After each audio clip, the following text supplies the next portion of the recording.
Shalom, puji Tuhan. Pada hari ini kita akan masuk dalam renungan online, ibadah online bersama dengan kami, Gereja Allah Baik, Jemaat Daat Surabaya. Mari kita satukan hati, kita tundukkan kepala, kita berdoa. Terima kasih Tuhan untuk kesempatan pada hari ini, di mana kami rindu untuk belajar mendengar isi hati-Mu Tuhan. Biarlah Engkau sendiri yang menjamah setiap daripada kami, telinga kami, hati kami, supaya firman-Mu boleh termeteraikan dalam kehidupan setiap daripada kami yang mendengar. Terima kasih Bapa. Berkati kami, jadikan kami pelaku-pelaku firman. Di dalam nama Yesus Kristus kami mengucap syukur, kami berdoa. Haleluya. Amin. Puji Tuhan. Topik pada hari ini bahasa Inggrisnya adalah finding strength to go on. Jadi bagaimana kita mendapatkan kekuatan untuk berlanjut. Apa maksudnya berlanjut? Ya, setelah kita mengalami musibah atau setelah manusia mengalami banyak kejadian yang jelek, mereka perlu kekuatan ekstra untuk bisa bangkit kembali. Karena apa, saudaraku? Untuk setiap daripada kehidupan kita, bukan seberapa sering atau seberapa banyak kita jatuh, itu yang menentukan keberhasilan kita. Tapi bagaimana setiap kali kita jatuh, kita harus bisa bangkit kembali. Itulah yang menentukan bagaimana kita bisa berhasil dalam kehidupan ini. Kita tahu bahwa kita mengalami pandemi COVID-19 ini, bahkan hari ini bukan di Indonesia tapi di luar negeri, dikatakan masuk pada fase ketiga di mana terjadi banyak orang yang kena positif ya, bahkan jumlahnya cukup mengkhawatirkan di Eropa. Tetapi mungkin kita sendiri di Indonesia mengalami perbaikan yang sangat baik akibat partisipasi daripada saudara dan saya, kita semuanya dalam protokol kesehatan. Kita lihat apakah setelah kita melewati musibah ini, kita harus bangkit kembali, kita harus mendapatkan kekuatan supaya kita bisa berhasil dalam kehidupan kita. Seperti yang banyak daripada kita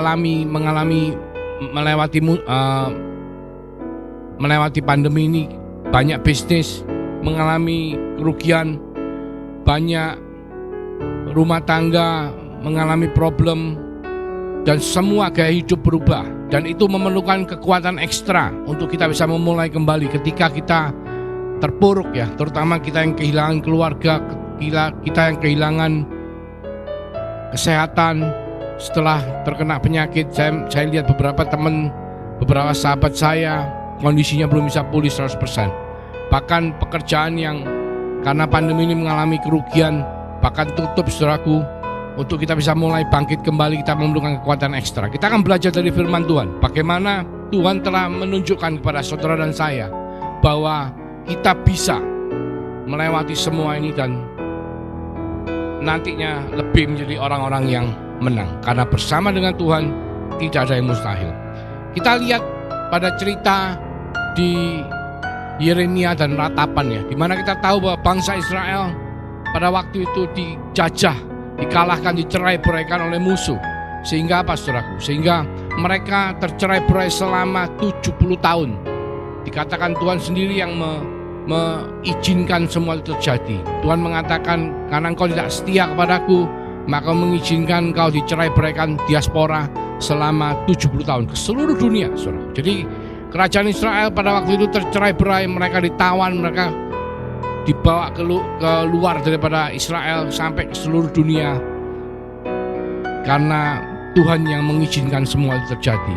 Tapi kita lihat di kitab Yeremia yang merupakan nabi besar, Yeremia yang diutus Tuhan sudah mengatakan bahwa mereka akan kalah oleh musuh, mereka akan diruntuhkan, mereka akan dibawa keluar dari negara mereka, menjadi tawanan, menjadi budak dari bangsa-bangsa asing sampai 70 tahun lamanya. Tetapi kita lihat juga banyak nabi-nabi palsu yang berusaha untuk menyenangkan rakyat Yehuda, rakyat Israel pada waktu itu, bahkan menyenangkan raja-raja pada waktu itu dengan mengatakan bahwa Israel akan menang, akan mengalahkan musuh. Tapi kenyataannya kita tahu bahwa Tuhan izinkan bangsa Israel dicerai-beraikan, ditawan, disiksa selama 70 tahun. Kenapa, saudaraku? Kita harus tahu latar belakang dari kenapa Tuhan mengizinkan itu terjadi. Bukan karena Tuhan ketika melihat kita berdosa, maka dia menghukum kita. Tuhan kita mengatakan dia tidak akan datang untuk menghukum, tapi dia akan sampai pada waktunya, hari penghakiman tiba, baru dia akan datang sebagai hakim. Tapi sebelum itu tiba,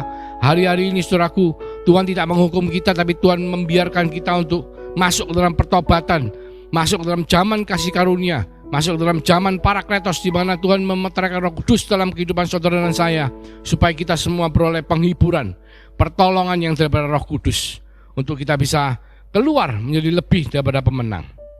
Kenapa saudaraku? Kita lihat di Kejadian 12 ayat 3 dikatakan bahwa Abraham akan diberkati oleh Allah, dan siapa yang memberkati Abraham dan keturunannya juga akan diberkati. Siapa yang mengutuk Abraham dan keturunannya juga akan dikutuk. Abraham dan keturunannya akan diberkati untuk menjadi berkat bagi bangsa-bangsa.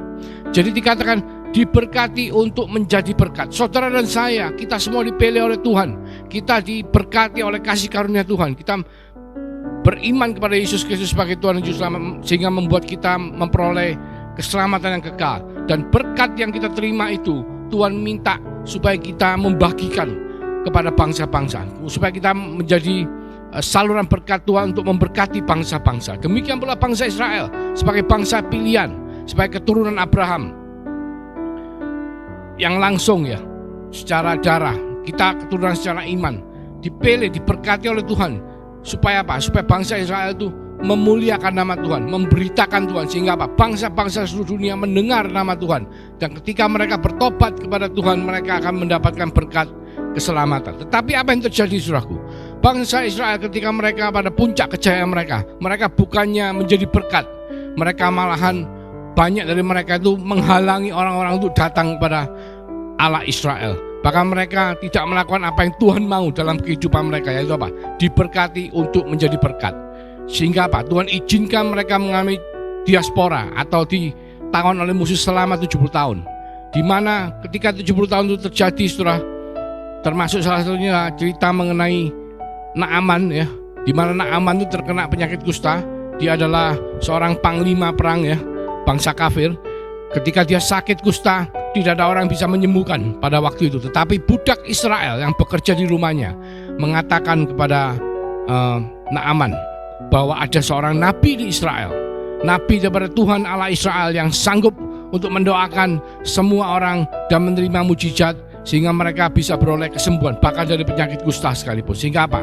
Naaman yang adalah orang kafir ketika mendengar pemberitaan mengenai Tuhan kita, Tuhan Allah Israel, dari seorang budak Israel yang bekerja di rumahnya, maka dia berangkat ke Israel dan dia akhirnya apa, saudaraku? Akhirnya dia percaya kepada Allah Israel dan dia disembuhkan oleh Allah Israel dari penyakit kustanya. Dan dia mengatakan, meskipun aku di dalam tugasku mengiring rajaku untuk menyembah berhala, tetapi dalam hatiku adalah untuk Tuhan Allah Israel. Itu adalah tujuan daripada semuanya itu, yaitu diberkati untuk menjadi berkat. Jadi kalau Tuhan izinkan bangsa Israel mengalami diaspora, mengalami penderitaan, mengalami penyiksaan selama mereka keluar dari negara Israel selama 70 tahun, itu karena tujuannya adalah untuk memberitakan nama Tuhan, untuk menjadi berkat. Nah sekarang saudara dan saya, kita sedang menghadapi satu masalah, musibah COVID-19, pandemi COVID-19. Tidak ada orang yang yakin kapan ini bisa selesai, tapi kita berharap secepat mungkin bisa terselesaikan dengan baik, karena kita percaya Allah kita sanggup untuk memulihkan semuanya. Tetapi kita harus sadar terlebih dahulu, apakah selama kita sebelum masuk ke dalam masa pandemi COVID-19 ini, kita sudah melakukan apa yang Tuhan mau dalam kehidupan kita. Kalau saudara diberkati dalam bisnis, apakah saudara sudah menjadi berkat untuk yang lainnya? Ketika saudara diberkati dalam pelayanan, apakah saudara sudah menjadi berkat? Apakah saudara sudah memberitakan Injil seperti yang Tuhan mau bagi keturunan daripada Abraham, yaitu kita diberkati untuk menjadi berkat? Apakah fokus kita sudah kepada Tuhan dalam kehidupan kita sehari-hari? Apakah kita hanya mementingkan mengenai materi atau dalam arti sekuler semata-mata, tidak peduli mengenai apa yang Tuhan mau dalam kehidupan kita? Karena itu sangat penting saudaraku, untuk kita bisa mendapatkan kekuatan kembali, untuk bangkit kembali dari keterpurukan karena pandemi COVID-19 ini.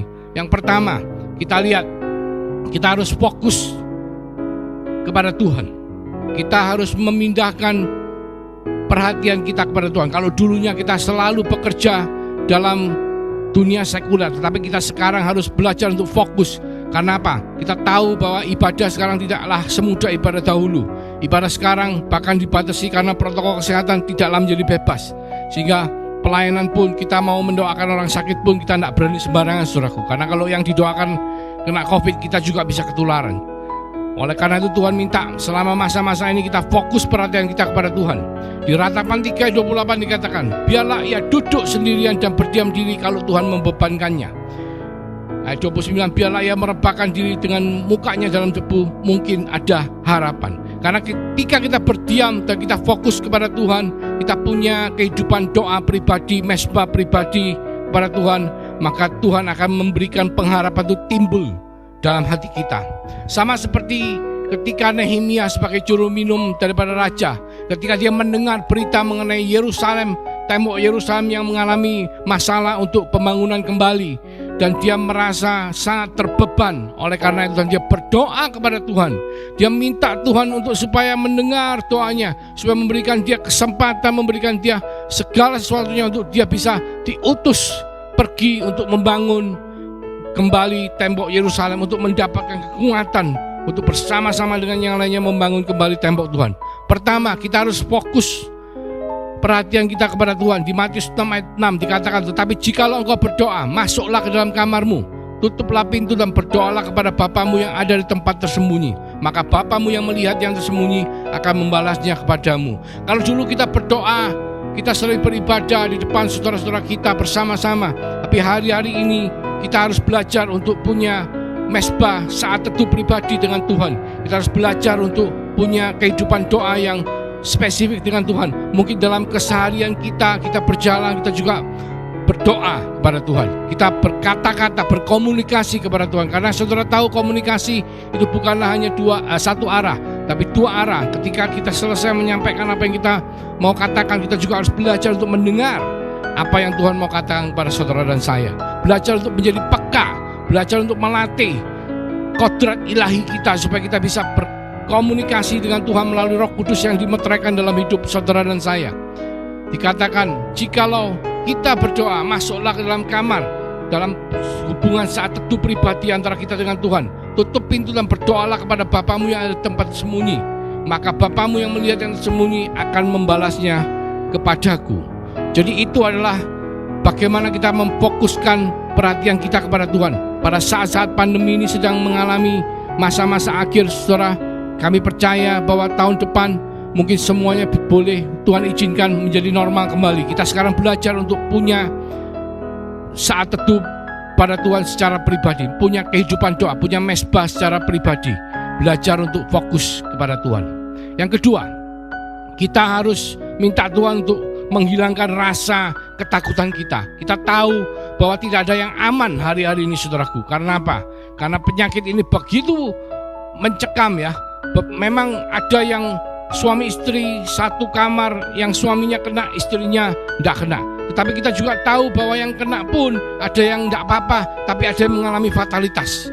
Bahkan yang sudah sembuh pun beberapa bulan kemudian tiba-tiba bisa mengalami kematian. Karena apa, saudaraku? Ketika penyakit ini menyerang secara metabolisme. Jadi yang diserang bukanlah virus ini membuat virusnya sendiri yang membuat kita lemah, tetapi virus ini menyebabkan gangguan dalam metabolisme tubuh. Jadi kalau ada yang mengalami kesulitan atau mengalami kelemahan tubuh di bagian jantung, maka jantungnya akan mengalami masalah. Yang paru-paru, maka paru-parunya mengalami masalah. Semisal ketika terkena penyakit ini, paru-parunya bermasalah, maka setelah sembuh pun untuk supaya paru-parunya bisa kembali menjadi normal 100% itu butuh jangka waktu yang cukup lama. Jadi memang sangat menakutkan ketika kita melihat bagaimana mereka begitu tersiksanya ketika mereka mengalami COVID-19 ini, dan bagaimana dampaknya terhadap keluarga mereka, bagaimana dampaknya terhadap kehidupan sehari-hari, mungkin dalam pekerjaan, dalam mungkin kita beraktivitas, kita tidak berani sembarangan, saudaraku. Nah, kita harus minta kepada Tuhan. Tuhan, hilangkan rasa ketakutan kita. Di dalam Alkitab, saudaraku, ada 365 ayat yang mengatakan janganlah khawatir, jangan takut. Karena Tuhan sudah tahu bahwa kita perlu paling tidak 1 ayat dalam 1 hari untuk membuat kita menjadi tenang, membuat rasa ketakutan hilang dalam kehidupan kita. Ratapan 3 ayat 55 mengatakan, "Ya Tuhan, aku memanggil namamu dari dasar lubang yang dalam. Engkau mendengar suaraku, jangan engkau tutupi telingamu terhadap kesahku dan teriak tolongku. Engkau dekat tatkala aku memanggilmu, engkau berfirman, jangan takut." Jadi ketika kita mencari Tuhan, percaya bahwa Tuhan selalu mendengar seruan doa kita, bahwa Tuhan selalu akan hadir, ada untuk membuat kita bisa menghilangkan rasa ketakutan yang ada.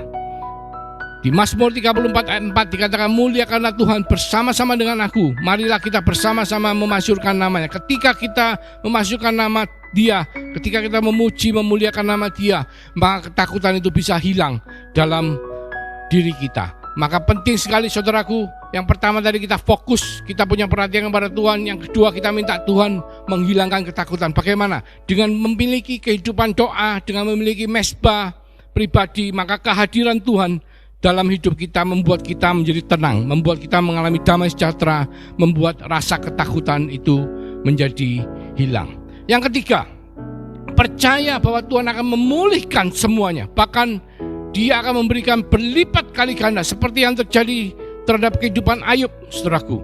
Ketika kita melihat Ayub dikatakan pada zamannya, dia itu adalah orang yang terkaya pada waktu itu. Ternaknya sedemikian banyak, anaknya dikatakan cantik dan ganteng ya.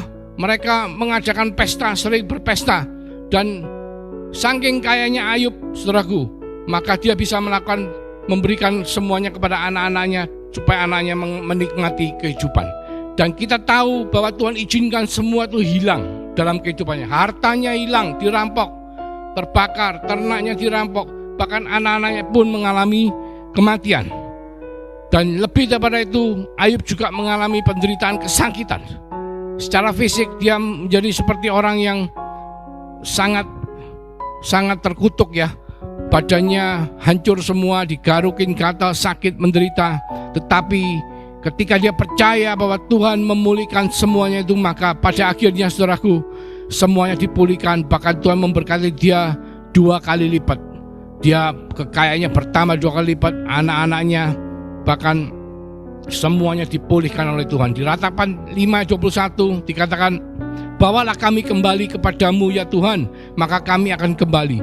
Baharuilah hari-hari kami seperti dahulu kala." Jadi ketika bangsa Israel mengerti mereka harus menjadi berkat bagi bangsa-bangsa lain, dan Tuhan memulihkan kehidupan bangsa Israel setelah 70 tahun mereka diaspora, maka mereka mulai membangun kembali rumah Bait Allah, mereka mulai membangun kembali tembok Yerusalem. Dan kenapa saudara? Karena mereka sadar pada waktu itu bahwa mereka mengerti, oh ya, kita semua diberkati untuk menjadi berkat.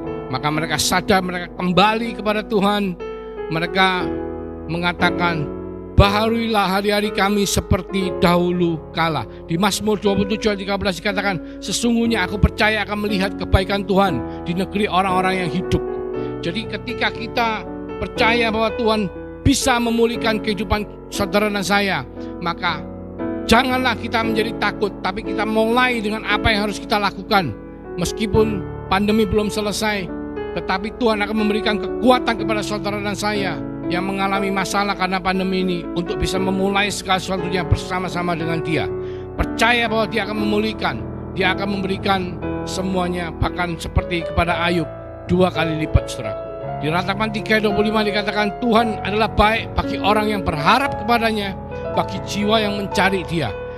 Ayat 26, "Adalah baik menanti dengan diam pertolongan Tuhan." Janganlah kita gentar, saudaraku, takut, tapi janganlah kita tidak percaya bahwa Dia sanggup untuk memulihkan semuanya, bahkan memberikan 2 kali lipat. Memang secara manusia kita melihat bahwa pandemi ini membawa dampak sangat negatif kepada negara-negara di seluruh dunia. Tapi Tuhan memberkati bangsa Indonesia. Ketika komoditas naik sedemikian rupa, maka di saat orang-orang mengalami masalah perekonomian, tetapi bangsa ini, negara ini mengalami peningkatan dalam penghasilan, bahkan mengalami surplus perdagangan. Karena apa? Kita mayoritas mengekspor komoditas, saudaraku, dan komoditas hari ini naik begitu tinggi, mulai dari batu bara, minyak, nikel, semua yang kita ekspor, kelapa sawit, CPO, semua itu membuat perdagangan menjadi surplus. Dan itu tidak akan berhenti sampai di sini. Ketika Tuhan memberkati bangsa ini, ketika Tuhan memberkati saudara dan saya, karena kita tahu apa yang harus kita lakukan, yaitu diberkati untuk menjadi berkat, maka percaya bahwa Tuhan akan memulihkan semua ini. Seperti Tuhan memulihkan kepada Ayub, Tuhan akan memulihkan kepada saudara. Demikian yang kita harus yakini. Tapi ada 3 hal yang kita harus tidak boleh lakukan selama masa pandemi ini. 1, jangan kita menekan kesusahan kita. Janganlah kita menutup-nutupi kesusahan kita. Karena apa, saudara? Banyak saya pribadi, teman-teman, sahabat saya yang meninggal, yang mereka pulang ke rumah Bapak karena kena penyakit ini. Banyak dari teman-teman saya bisnisnya mengalami kerugian yang besar, bahkan tutup perusahaannya. Dan normal bagi saudara dan saya yang mengalami musibah, yang mengalami masalah, untuk merasa susah dan sedih. Tetapi janganlah kita menekan. Biarlah ketika kita susah, kita mencari Tuhan, kita meratap kepada Tuhan, kita berkata kepada Tuhan, kita berdoa kepada Dia, kita mengatakan kesusahan kita, karena percaya bahwa Dia akan datang menghibur. Roh Kudus yang dimeteraikan dalam kehidupan kita akan menjadi roh penghibur yang menolong kita untuk keluar dari kesusahan kita. Kedua, janganlah kita lari dari kehidupan. Lari dari kehidupan itu bisa bunuh diri, saudaraku. Seperti Yudas, ketika Yudas sadar dia melakukan kesalahan, apa yang dia lakukan adalah fatal. Karena apa? Dia bunuh diri, saudaraku. Pertama, jangan kita lari dari kehidupan. Janganlah kita bunuh diri. Kedua, yang dimaksud lari dari kehidupan adalah janganlah kita keluar dari kehidupan secara total. Mungkin kita merasa malu, kita tidak berani ketemu orang, kita tidak, bukan karena masalah protokol kesehatan, tetapi karena kita merasa malu, kita merasa tidak layak, kita merasa sangat bersedih sehingga kita tidak mau melakukan aktivitas seperti biasanya. Tetapi kita harus tetap melakukan segala sesuatunya seperti biasanya. Sama seperti Nehemia. Bahkan Nehemia berdoa kepada Tuhan, Tuhan berikanlah aku kekuatan, berikanlah aku perkenananmu supaya aku bisa kau utus untuk membangun. Engkau menjamah hati raja supaya aku bisa kau utus untuk membangun kembali tembok Yerusalem. Demikian pula saudara dan saya, kita berdoa kepada Tuhan, kita minta perkenan Tuhan supaya dalam masa-masa ini, masa transisi, di mana kita tahu bahwa bisnis mengalami transisi. Kalau dulunya perdagangan secara offline itu mayoritas, tapi hari-hari ini perdagangan online meningkat secara luar biasa, dan ini akan menjadi satu gaya hidup yang baru. Kita katakan new normal. Karena apa? Karena kita masuk ke dalam industri 4.0, di mana teknologi, wifi, internet, jaringan online itu sangat menguasai seluruh dunia. Sehingga apa? Perdagangan akan beralih. Caranya kita berdagang, caranya kita jual beli. Kalau mungkin dulu mall, toko itu bisa banyak ramai dikunjungi, tapi hari-hari ini saudaraku, mall dan toko itu pindah di dalam platform yang kita lihat di dalam Android, di dalam handphone, dalam komputer, dalam online. Dan itu akan merubah semua skema perdagangan di seluruh dunia. Oleh karena itu sangat penting bagi saudara dan saya untuk bisa mengikuti semua ini dan tetap kita mendapatkan kekuatan untuk kembali membangun apapun yang Tuhan sudah percayakan kepada saudara dan saya sebelum musibah atau pandemi ini terjadi. Jadi jangan kita keluar dari kehidupan, tapi kita tetap kembali sebagaimana semestinya. Kalau secara protokol kesehatan sudah diizinkan untuk berkumpul, maka kita berkumpul, karena hanya dengan berkumpul kita bisa mendapatkan peluang-peluang untuk berbisnis. Don't retreat into resentment. Janganlah karena musibah ini kita masuk dalam kehidupan yang penuh dengan kemarahan. Kita menyalahkan Tuhan, kita menyalahkan orang lain, kita menyalahkan pemerintah, kita menyalahkan keadaan. Bagaimana ini sehingga menyebabkan kehidupan saya amburadul dan segala macam. Tetapi kita bersyukur. Kenapa? Karena Tuhan telah memberikan kasih karunia kepada saudara dan saya untuk kita bisa bangun kembali, kita membangun apa yang Tuhan percayakan dalam kehidupan saudara dan saya. Supaya apa? Supaya kita boleh diberkati untuk menjadi berkat, saudaraku. Jadi 3 hal yang kita tidak boleh lakukan. Kita jangan menutup-nutupi kesusahan kita. Kita jangan keluar dari kehidupan, dan kita jangan masuk ke dalam kehidupan yang penuh dengan kemarahan. Tetapi dua hal yang kita harus lakukan. Satu, kita terima apa yang sudah tidak bisa diganti. Semisal saudara bisnisnya sudah tutup, kita harus menerima, oke, bisnis itu sudah tutup, ya sudah, kita tutup dan kita akan mulai bisnis yang lainnya lagi. Janganlah kita mengingat-ingat hal yang dahulu, yang sudah lewat. Bisnisnya sudah tutup, jangan kita ingat lagi. Saudara atau sanak keluarga yang sudah meninggal, jangan kita terlalu memikirkan yang terdahulu, tetapi kita tinggalkan mereka. Terimalah apa yang kita tidak bisa ganti, tetapi kita fokus dengan apa yang masih ada, apa yang tidak hilang karena pandemi ini. Jadi kita fokus kepada itu, saudaraku. Supaya apa?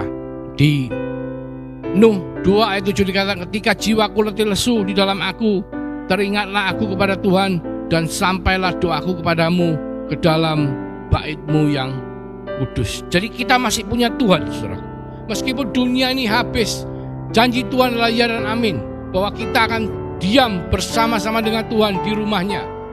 Seperti yang Mazmur 23 katakan, bahwa Daud mengatakan Tuhan adalah gembalaku. Pada akhirnya pada Mazmur 23 dikatakan, aku akan diam senantiasa di rumah Tuhan. Kita harus ingat, yang pertama, Tuhan masih mengontrol semuanya. Jadi pandemi ini masih Tuhan izinkan. Bangsa Israel ketika dijajah atau diaspora selama 70 tahun, itu karena Tuhan mengizinkan mereka mengalami diaspora, dicerai-beraikan selama 70 tahun. Demikian pula pandemi COVID-19 ini karena Tuhan izinkan itu terjadi dalam kehidupan saudara dan saya. Maka kita harus percaya bahwa Tuhan masih mengontrol semuanya. Di Ratapan 5:17 dikatakan, karena inilah hati kami sakit, karena inilah mata kami jadi kabur. Engkau ya Tuhan bertahta selama-lamanya, tahtamu tetap dari masa ke masa. Saudara, kitab Ratapan ini berbicara mengenai Nabi Yeremia, mengatakan mengenai bagaimana bangsa Israel menderita, tetapi dia tetap percaya bahwa karena semua adalah rancangan Tuhan dan Tuhan masih tetap mengontrol segala sesuatunya, dan dia tetap percaya bahwa bangsa Israel akan mengalami pemulihan. Oleh karena itu kita sadar bahwa ketika rencana Tuhan ini berjalan, ketika Tuhan mengizinkan, Tuhan tetap mengontrol semuanya. Pandemi COVID-19, Tuhan tetap mengontrol kehidupan saudara dan saya yang percaya. Dan kedua, Tuhan itu selalu mencintai saudara dan saya. Apapun yang kita lakukan, apapun yang terjadi, kasih Tuhan adalah untuk selama-lamanya. Di Ratapan 3:19 dikatakan, ingatlah akan sengsaraku dan pengembaraanku, akan ipu dan racun itu. Jiwaku selalu teringat akan hal itu dan tertekan dalam diriku. Tapi hal-hal inilah yang kuperhatikan. Oleh sebab itu aku akan berharap tidak berkesudahan kasih setia Tuhan, tak habis-habis rahmat-Nya. Selalu baru setiap pagi, besar kesetiaanmu. Jadi meskipun bangsa Israel mengalami penderitaan sedemikian rupa pada waktu zaman Nabi Yeremia, tetapi tetap percaya bahwa Tuhan, kasih karunia Tuhan itu selalu baru, kasih setianya selalu tak pernah habis, dan untuk selama-lamanya. Buat saudara dan saya, apapun dosa kita, apapun yang kita lakukan, tetapi Tuhan tetap setia pada janjinya. Tuhan tetap mengasihi saudara dan saya. Karena apa, saudaraku? Karena ketika Tuhan menciptakan seluruh bumi beserta isinya, seluruh dikatakan langit dan bumi, langit itu sorga beserta semua isinya. Ya, kalau di langit, di sorga itu ada para malaikat, tapi di bumi adalah binatang, tumbuh-tumbuhan, dan manusia. Nah, kita tahu ayat di Alkitab mengatakan hanya manusia yang diciptakan segambar dan serupa. Kenapa kita diciptakan segambar dan serupa? Malaikat pun tidak diciptakan segambar dan serupa. Karena apa? Segambar dan serupa itu artinya apa? Tuhan ingin kita hubungan yang spesifik, yang spesial. Karena hanya orang yang segambar dan serupa bisa memiliki hubungan seperti hubungan suami istri. Karena tanpa adanya gambar dan keserupaan yang sama, maka seperti kita dengan binatang tidak segambar dan serupa, maka kita tidak mungkin jatuh cinta kepada binatang. Kita bisa mengasihi dia, tapi tidak mungkin kita menjalin hubungan cinta dengan binatang. Demikian pula Tuhan. Tuhan mengasihi, sayang sama binatang ciptanya. Tuhan sayang sama malaikat, tapi Tuhan tidak jatuh cinta kepada malaikat. Tuhan tidak jatuh cinta kepada binatang. Tetapi Tuhan jatuh cinta kepada saudara dan saya.